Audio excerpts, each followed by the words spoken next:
Well, one powerful black woman is Democrat Congresswoman Jasmine Crockett. She's been making headlines again. She's threatened to beat down Republicans and launched into more foul-mouthed attacks against the president. Listen, Donald Trump is a piece of shit. Okay, we know that. Yes, he is. He is. CJ, how do you see Jasmine Crockett? Some are talking her up as a future leader of the Democrats. Others are less charitable. I fall into that latter category. How do you see her? I see her as a fake and a fraud, to be quite frank with you. This is a woman who attended private schools as a child growing up. This is a woman who went to an elite law school, and she wants to act as if she is some common day, everyday hood rat. That is not actually accurate in any way whatsoever. And I think it's actually offensive. And it says a lot about how the Democrat Party views the black community in this country, that they would platform someone like this, make her change her entire way of speaking even just to appeal to so-called black voters. It's disgusting. It's demeaning. And honestly, it's indicative of what I like to call the soft bigotry of low expectations. I think the black community deserves to be spoken to just like any other demographic of people. And Jasmine Crockett obviously doesn't view us highly enough to give us that same type of respect that she would give her white supporters and white donors. Well, talking about fakes and frauds, let's have some breaking news on Adam Schiff. This was reported on Fox News earlier today that the Democrat senator is under criminal investigation for mortgage fraud. What more can you tell me about this, CJ?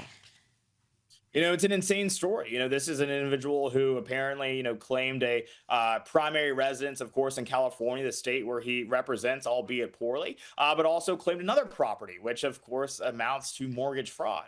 What this story actually reminds us of, and to remind all of our viewers of here, is that Democrats are everything they accuse Republicans of being. They call us lawbreakers. They're the lawbreakers. They call us, completely ignorant of the rule of law. They are ignorant of the rule of law. And thank God now we have an actual DOJ that's committed to actually rooting out actual crime and fraud and abuse. And Adam Schiff, as someone who was one of the leading gaslighters when it came to the Russia collusion hoax, I'm glad to see now that he is finally being kind of examined under the spotlight, which is long overdue.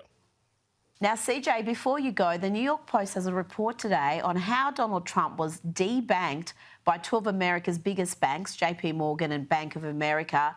And it appears that the January 6th riot was used by the Biden administration's banking regulators and the Federal Reserve to put pressure on banks to deny service to Donald Trump. This is sinister stuff, CJ. How widespread was this? Incredibly widespread. And this isn't just sinister. It's just downright disgusting, right? I think that when you have an entire ideology of people who are treated as second-class citizens in a country that supposedly believes in freedom of expression and freedom of speech, that is no longer the America that I know. It's not the America that I love.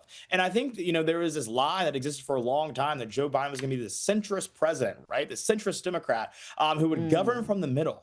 Everything that we learn more about this president and the way in which he conducted himself shows us to be that was absolutely untrue. He was a radical puppet who was controlled by his puppeteers and who weaponized the entire government against a class of people who did not believe as he did. And so I think that, again, investigations must ensue. We must figure out who actually called these shots to execute the weaponization of government against a private citizen, as Donald Trump was at the time.